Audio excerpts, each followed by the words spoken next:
The Battle of Mons was the first major action of the British Expeditionary Force in the First World War. It was a subsidiary action of the Battle of the Frontiers, in which the Allies clashed with Germany on the French borders. At Mons, the British Army attempted to hold the line of the Mons-Condé Canal against the advancing German First Army. Although the British fought well and inflicted disproportionate casualties on the numerically superior Germans, they were eventually forced to retreat due both to the greater strength of the Germans and the sudden retreat of the French Fifth Army, which exposed the British right flank. Though initially planned as a simple tactical withdrawal and executed in good order, the British retreat from Mons lasted for 2 weeks and took the BIF to the outskirts of Paris before it counter-attacked in concert with the French, at the Battle of the Marne. Chapter 1, Background. Britain declared war on Germany on the 4th of August 1914, and on the 9th of August, the BIF began embarking for France. Unlike continental European armies, the BIF in 1914 was exceedingly small. At the beginning of the war, the German and French armies numbered well over 1 million men each, divided into 8 and 5 field armies respectively. The BIF had circa 80,000 soldiers in 2 corps of entirely professional soldiers made up of long-service volunteer soldiers and reservists. The BIF was probably the best trained and most experienced of the European armies of 1914. British training emphasized rapid-fire marksmanship, and the average British soldier was able to hit a man-sized target 15 times a minute, at a range of 300 yards with his Lee Enfield rifle.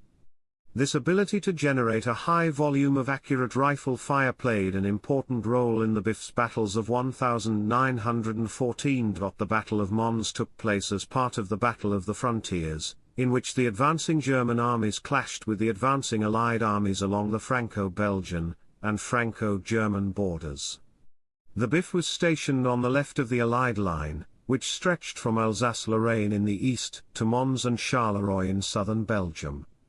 The British position on the French flank meant that it stood in the path of the German First Army, the outermost wing of the massive right hook intended by the Schlieffen Plan, to pursue the Allied armies after defeating them on the frontier and force them to abandon northern France and Belgium or risk destruction. The British reached Mons on the 22nd of August.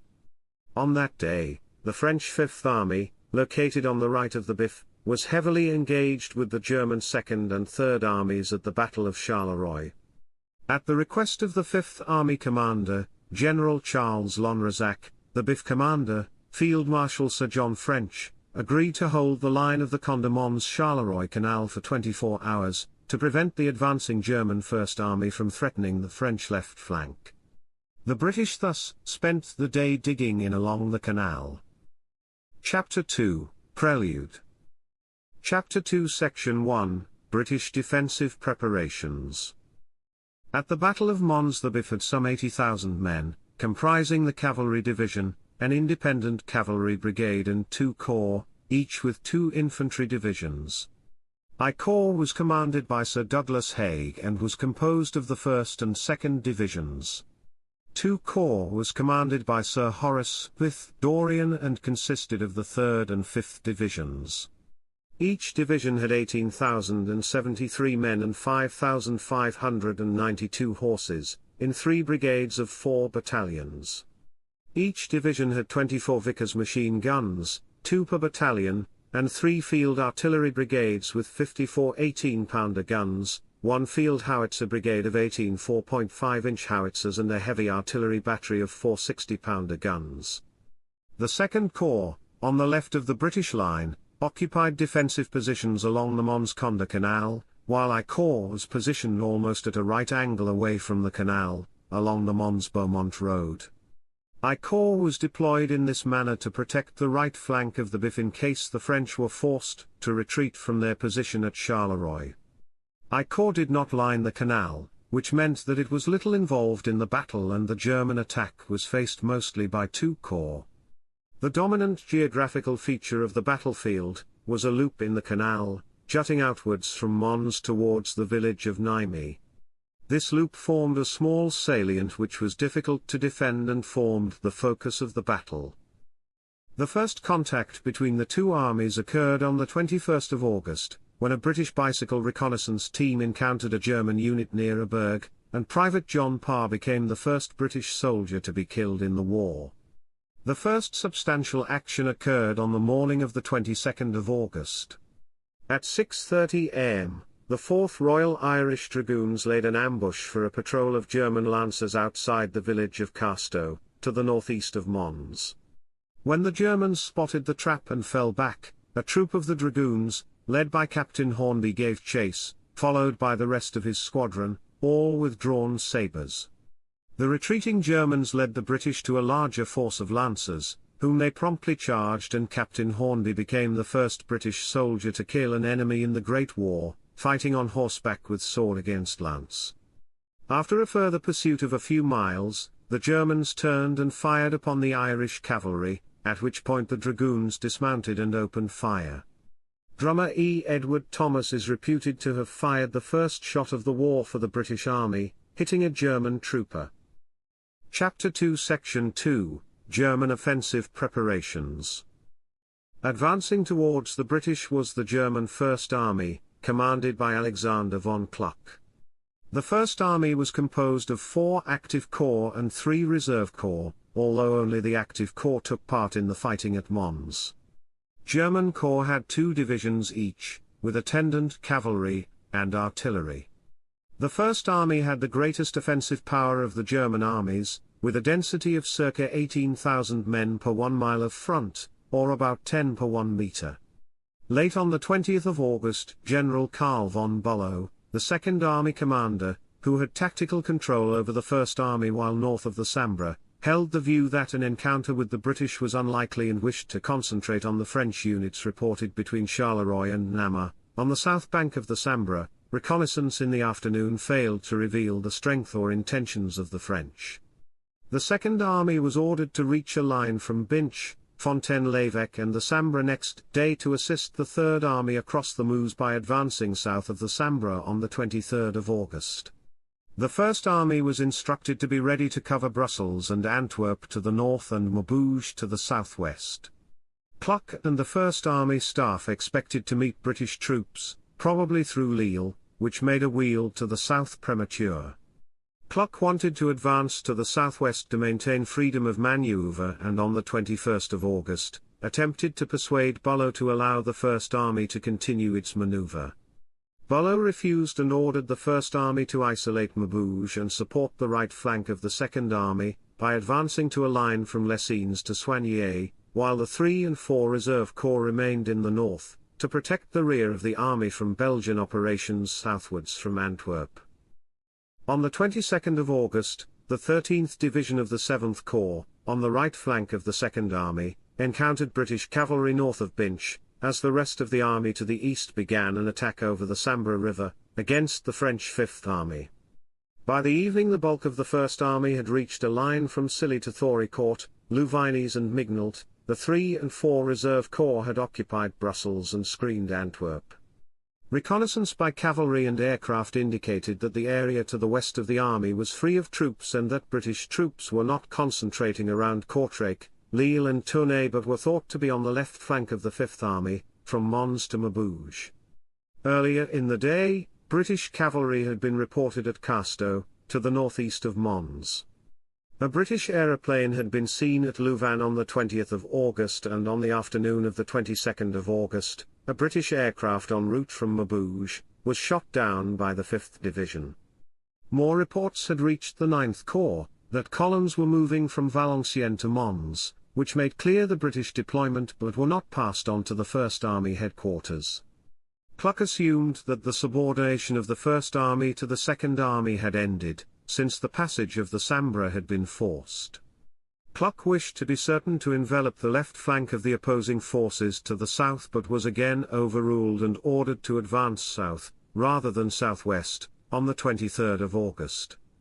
Late on the 22nd of August, reports arrived that the British had occupied the Canal du Centre crossings from Nîmes to Ville-sur-Haine, which revealed the location of British positions, except for their left flank.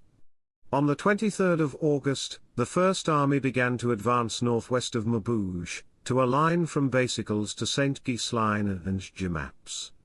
The weather had turned cloudy and rainy, which grounded the First Army Fliegerabteilung all day, despite an improvement in the weather around noon. News that large numbers of troops had been arriving at Tournai by train were received and the advance was suspended, until the reports from Tournai could be checked. The 9th Corps divisions advanced in 4 columns against the Canal du Centre, from the north of Mons to Rolle, and on the left flank, met French troops at the canal, which was thought to be the junction of the British and French forces. The Corps commander, General von Quost, had ordered an attack for 9:55 am to seize the crossings, before the halt order was received. The 2-3 Corps divisions were close to St. Ghislain and General Evolt von Lochow ordered them to prepare an attack from Tetratiklon. In the 4th Corps area, General Sixt von Armin ordered an attack on the canal crossings of Peruels and Blayton and ordered the 8th Division to reconnoiter from Tournai to Conde, and to keep contact with Hura Cavalry Commando 2. Chapter 3, Battle. Chapter 3 Section 1, Morning. At dawn on the 23rd of August, a German artillery bombardment began on the British lines. Throughout the day the Germans concentrated on the British at the salient formed by the loop in the canal. At 9 am, the first German infantry assault began, with the Germans attempting to force their way across 4 bridges that crossed the canal at the salient. 4 German battalions attacked the Nîmes Bridge, which was defended by a company of the 4th Battalion, Royal Fusiliers and a machine gun section led by Lieutenant Maurice Dees. Advancing at first in close column, parade ground formation, the Germans made easy targets for the riflemen, who hit German soldiers at over 1,000 yards, mowing them down by rifle, machine gun and artillery fire. So heavy was the British rifle fire throughout the battle that some Germans thought they were facing batteries of machine guns. The German attack was a costly failure and the Germans switched to an open formation and attacked again. This attack was more successful, as the looser formation made it harder for the Irish to inflict casualties rapidly. The outnumbered defenders were soon hard-pressed to defend the canal crossings, and the Royal Irish Fusiliers at the Nîmes and Clun bridges only held on with piecemeal reinforcement, and the exceptional bravery of 2 of the battalion machine gunners. At the Nîmes bridge, Dees took control of his machine gun after the rest of the section had been killed or wounded and fired the weapon, despite being shot several times. After a 5th wound he was evacuated to the battalion aid station, where he died. Private Sidney Godley took over and covered the Fusilier retreat at the end of the battle, but when it was his time to retreat he disabled the gun by throwing parts into the canal, then surrendered. Dees and Godley were awarded the Victoria Cross, the first awards of the First World War. To the right of the Royal Fusiliers, the 4th Battalion, Middlesex Regiment and the 1st Battalion, Gordon Highlanders, were equally hard-pressed by the German assault on the salient. Greatly outnumbered, both battalions suffered many casualties, but with reinforcements from the Royal Irish Regiment, from the Divisional Reserve and support from the Divisional Artillery, they managed to hold the bridges. The Germans expanded their attack, assaulting the British defences along the straight reach of the canal to the west of the salient. The Germans used the cover of fir plantations that lined the northern side of the canal and advanced to within a few hundred yards of the canal, to rake the British with machine gun and rifle fire. The German attack fell particularly heavily on the 1st Battalion, Royal West Kent Regiment, and the 2nd Battalion, King's Own Scottish Borderers, which despite many casualties, repulsed the Germans throughout the day. Chapter 3 Section 2, Retreat. By the afternoon, the British position in the salient had become untenable. The 4th Middlesex had suffered casualties of 15 officers and 353 other ranks killed or wounded. To the east of the British position, units of the German 9 Corps had begun to cross the canal in force, threatening the British right flank. At Nîmes, Private Oscar Niemeyer had swum across the canal under British fire to operate machinery closing a swing bridge. Although he was killed, his actions reopened the bridge and allowed the Germans to increase pressure against the 4th Royal Fusiliers. At 3 p.m., the 3rd Division was ordered to retire from the salient, to positions a short distance to the south of Mons, and a similar retreat towards evening by the 5th Division to conform.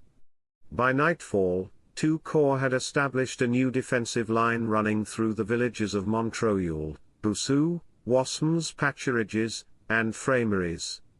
The Germans had built pontoon bridges over the canal and were approaching the British positions in great strength. News had arrived that the French Fifth Army was retreating, dangerously exposing the British right flank, and at 2 am on the 24th of August, 2 corps was ordered to retreat southwest into France to reach defensible positions along the Valenciennes-Maubeuge road. The unexpected order to retreat from prepared defensive lines in the face of the enemy meant that 2 corps was required to fight a number of sharp rearguard actions against the Germans. For the first stage of the withdrawal, Smith-Dorrien detailed the 15th Brigade of the 5th Division, which had not been involved in heavy fighting on the 23rd of August, to act as rearguard. On the 24th of August they fought various holding actions at Pâturages, Frameries, and Audregnies. During the engagement at Audregnies, the 1st Battalions of the Cheshire and Norfolk regiments halted the German advance from Quievrin and Bézieux until the morning of the 25th of August, despite being outnumbered and suffering ruinous losses, and with the support of the 5th Brigade artillery, they also inflicted many casualties on the advancing German regiments. An evening roll call of the Cheshire's 1st Battalion, who had not received a withdrawal order, indicated that their establishment had been reduced by almost 80%. Their refusal to fall back without orders led Smith-Dorrien to later state that on reflection the 1st Battalion, Cheshires together with the Duke of Wellington's regiment, had saved the Biff. At Wasmes, elements of the 5th Division faced a big attack. German artillery began bombarding the village at daybreak, and at 10 am infantry of the German 3 Corps attacked. Advancing in columns, the Germans were immediately met with massed rifle and machine gun fire and were mown down like grass. For a further 2 hours, soldiers of the Northumberland Fusiliers, 1st West Kents, 2nd Battalion, King's Own Yorkshire Light Infantry, 2nd Battalion, Duke of Wellington's Regiment and the 1st Battalion, Bedfordshire Regiment, held off German attacks on the village, despite many casualties, and then retreated in good order to St. Vast. On the extreme left of the British line, the 14th and 15th Brigades of the 5th Division were threatened by a German outflanking move and were forced to call for help from the cavalry. The 2nd Cavalry Brigade, along with the 119th Battery Royal Field Artillery and L Battery RHA, were sent to their aid. Dismounting, the cavalry and the 2 artillery batteries screened the withdrawal of the 14th and 15th Brigades in 4 hours of intense fighting. Chapter 3 Section 3, German First Army. On the 23rd of August, the 18th Division of 9 Corps advanced and began to bombard the British defences near Mézières and Saint-Denis. Part of the 35th Brigade, which contained large numbers of Danes from northern Schleswig, got across the canal east of Nîmes with few casualties and reached the railway beyond in the early afternoon, but the attack on Nîmes was repulsed. The 36th Brigade captured bridges at Aberg against determined resistance, after which the defenders of Nîmes gradually withdrew. The bridges to the north were captured at 4 p.m. and the town stormed. Quast ordered the 18th Division to take Mons and push south to Cusemmes and Mesfin. Mons was captured unopposed, except for a skirmish on the southern fringe, and by dark, the 35th Brigade was in the vicinity of Cusemmes and Huorn. On higher ground to the east of Mons, the defence continued. On the front of the 17th Division, British cavalry withdrew from the canal crossings at Ville-sur-Haine and Thieu, and the division advanced to the Saint-Symphorien-Saint Ghislain road. At 5 p.m., the divisional commander ordered an enveloping attack on the British east of Mons, who were pushed back after a stand on the Mons-Givry road. By 11 am, reports from the 4, 3 and 9 Corps revealed that the British were in Saint Ghislain, and at the canal crossings to the west, as far as the bridge at Pomotville, with no troops east of Condé. Intelligence reports from 22 August had noted 30,000 troops heading through Dour towards Mons, and on 23 August, 40,000 men had been seen on the road to Genlis south of Mons, with more troops arriving at Jemappes. To the north of Binch, the right flank division of the Second Army had been forced back to the southwest by British cavalry. In the early afternoon, the 2nd Cavalry Corps reported that it had occupied the area of Thielcourt-Tournai during the night and forced back a French brigade to the southeast of Roubaix. With this report indicating that the right flank was clear of Allied troops, Klock ordered the 3rd Corps to advance through Saint-Ghislain and Jemappes on the right of 9 Corps and for 4 Corps to continue towards Hensis and Thewles. 4 Corps was already attacking at the Canal du Centre. The 2nd Corps and the 4th Reserve Corps were following on behind the main part of the army. 3 Corps had to advance across meadows to an obstacle with few crossings, all of which had been destroyed. The 5th Division advanced towards Tetre on the right, which was captured, but then the advance on the railway bridge was stopped by small arms fire from across the canal. On the left flank, the division advanced towards a bridge northeast of Wasmuel, and eventually managed to get across the canal against determined resistance, before turning towards Saint-Ghislain and Horneau. As dark fell, Wasmuel was occupied and attacks on Saint-Ghislain were repulsed by machine gun fire, which prevented troops crossing the canal except at Tetre, where the advance was stopped for the night. The 6th Division was counter-attacked at Clun, before advancing towards higher ground south of Jemappes. The British in the village stopped the division with small arms fire, except for small parties, who found cover west of a path from Clun to Jemappes. These isolated parties managed to surprise the defenders at the crossing north of the village, with the support of a few field guns around 5 p.m., after which the village was captured. The rest of the division crossed the canal and began a pursuit towards Frameries and Sipley, but stopped as dark fell. The 4th Corps arrived in the afternoon, as the 8th Division closed on Hensis and Tullin, and the 7th Division advanced towards Ville-Pomoil, where there were 2 canals blocking the route. The 8th Division encountered the British at the northernmost canal, west of Pomoil, and forced back the defenders, but then bogged down in front of the 2nd Canal, under machine gun fire from the south bank. The attack was suspended after night fell and the British blew the bridge. The 7th Division forced the British back from a railway embankment and over the canal, to the east of Pomoil, but was pushed back from the crossing. Small parties managed to cross by a footbridge built in the dark and protected repair parties at the blown bridge, which allowed troops to get across and dig in 400 meters south of the canal, on either side of the road to Tullin. Late in the day, the 2nd Corps and the 4th Reserve Corps rested on their march routes at La Hamade and Beers, after marching 32 and 20 kilometers respectively, 30 and 45 kilometers behind the front, too far behind to take part in the battle on the 24th of August. In the mid-afternoon of the 23rd of August, 4 Corps was ordered to rest, as reports from the front suggested that the British defence had been overcome and the 1st Army headquarters wanted to avoid the army converging on Maubeuge, leaving the right flank vulnerable. In the evening, Klock cancelled the instruction, after reports from 9 Corps reporting that its observation aircraft had flown over a column 3 kilometers long, moving towards Mons along the Malpliquet road. 2 more columns were seen on the Malpliquet-Genly and the Quevy-Genly roads. A large force was seen near Asquilles and cavalry was found further east, which showed that most of the BIF was opposite the 1st Army. It was considered vital that the 2nd Canal crossings were captured along the line, as had been achieved by the 9th and part of 3 Corps. 4 Corps was ordered to resume its march and move the left wing towards Tullin, but it was already engaged at the canal crossings.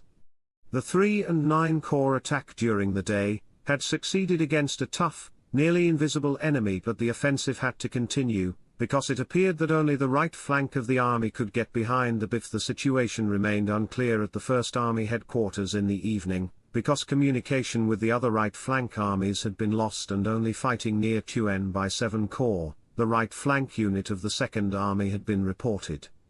Klock ordered that the attack was to continue on the 24th of August, past the west of Maubeuge, and that 2 Corps would catch up behind the right flank of the army.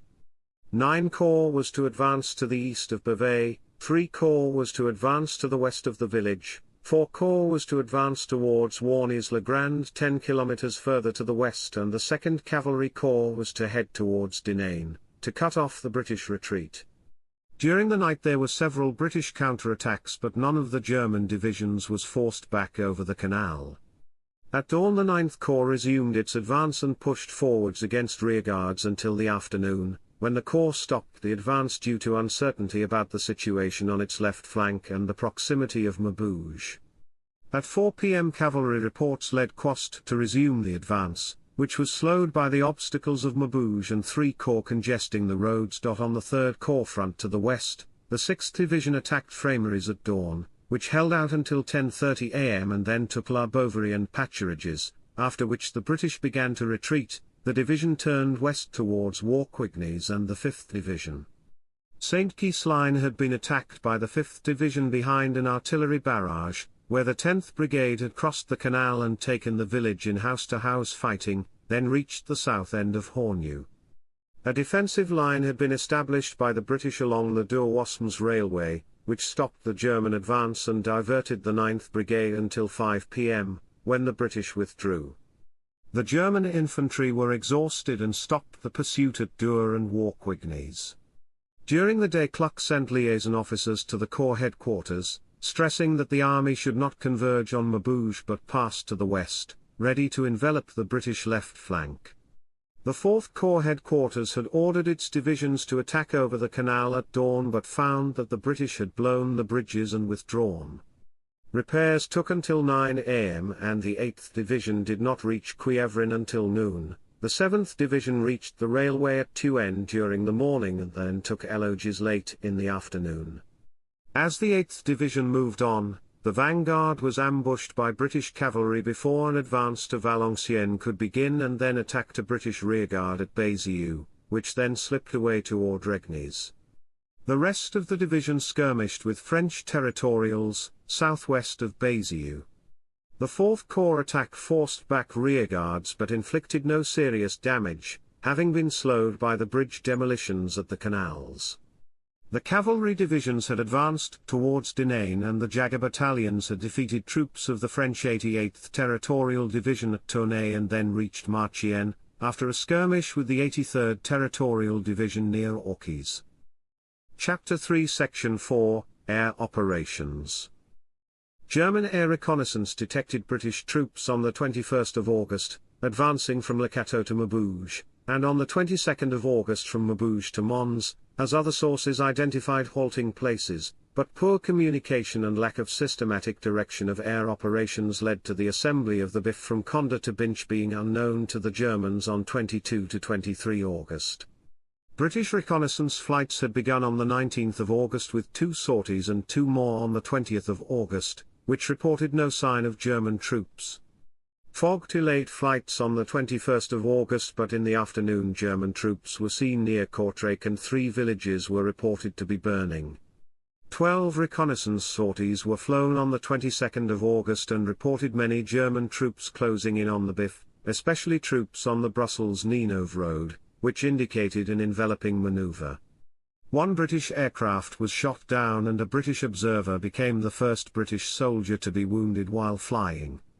By the evening Sir John French was able to discuss with his commanders the German dispositions near the BIF which had been provided by aircraft observation, the strength of the German forces, that the Sambre had been crossed and that an encircling move by the Germans from Heiratsbergen was possible.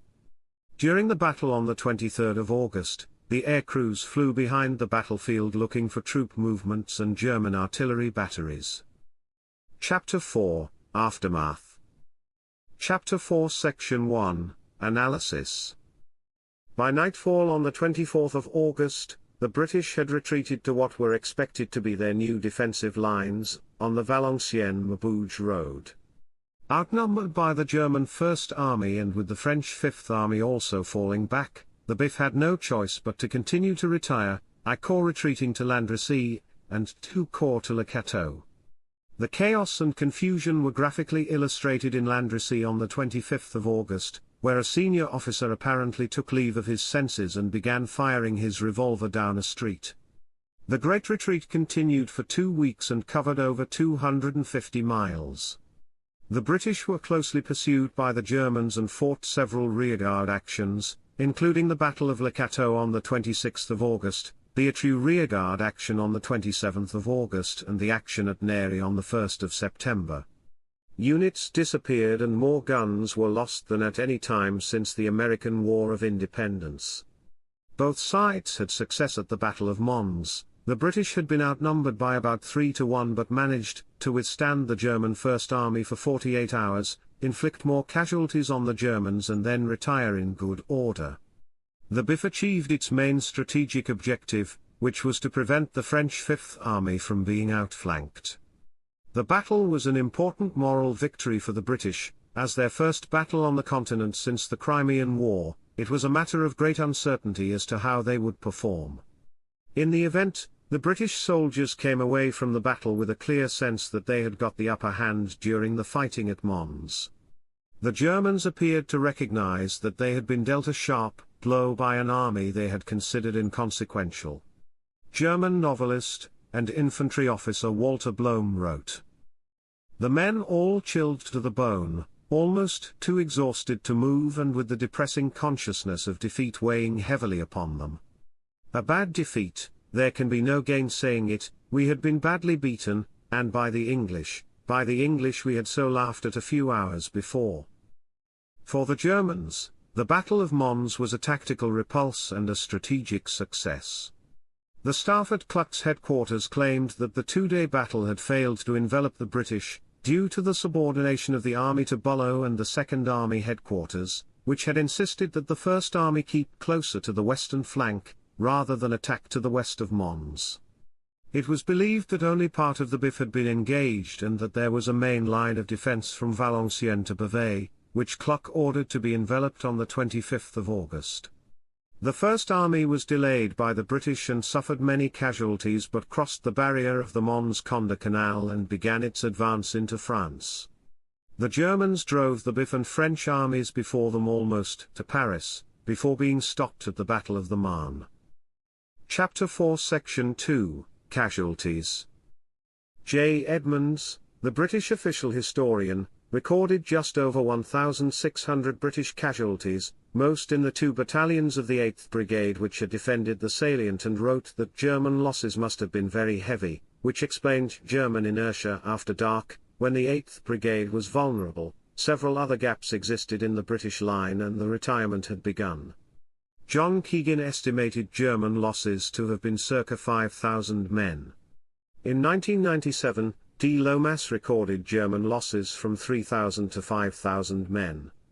In 2009, Herwig recorded 1,600 British casualties and circa 5,000 German casualties, despite the fact that Kluck and Kuhl did not reveal First Army casualties. Post-war German records estimated 2,145 dead and missing and 4,932 wounded in the First Army from 20 to 31 August. Using German regimental histories, Terence Huber gave no more than 2,000 German casualties. Chapter 5, Legacy. The Battle of Mons has attained an almost mythic status. In British historical writing, it has a reputation as an unlikely victory against overwhelming odds, similar to the English victory at the Battle of Agincourt. Mons gained a myth, a miraculous tale that the Angels of Mons, angelic warriors sometimes described as phantom longbowmen from Agincourt, had saved the British army by halting the German troops. Soldiers of the BIF who fought at Mons became eligible for a campaign medal, the 1914 Star, often colloquially called the Mons Star, honoring troops who had fought in Belgium or France. 5 August, the 22nd of November 1914. On the 19th of August 1914, Kaiser Wilhelm allegedly issued an order of the day which read in part, "My soldiers to exterminate first the treacherous English, walk over Field Marshal French's contemptible little army." This led to the British Tommies of the BIF proudly labelling themselves the Old Contemptibles. No evidence of the order of the day has been found in German archives and the ex-Kaiser denied giving it. According to the controversial book Falsehood in Wartime, an investigation conducted by General Frederick Morris traced the origins of the order to the British GHQ, where it had been concocted for propaganda purposes. The Germans established the St. Symphorian military cemetery as a memorial to the German and British dead. On a mound in the center of the cemetery, a grey granite obelisk 7 meters tall was built with a German inscription, in memory of the German and English soldiers who fell in the actions near Mons on the 23rd and 24th of August 1914. Originally, 245 German and 188 British soldiers were interred at the cemetery.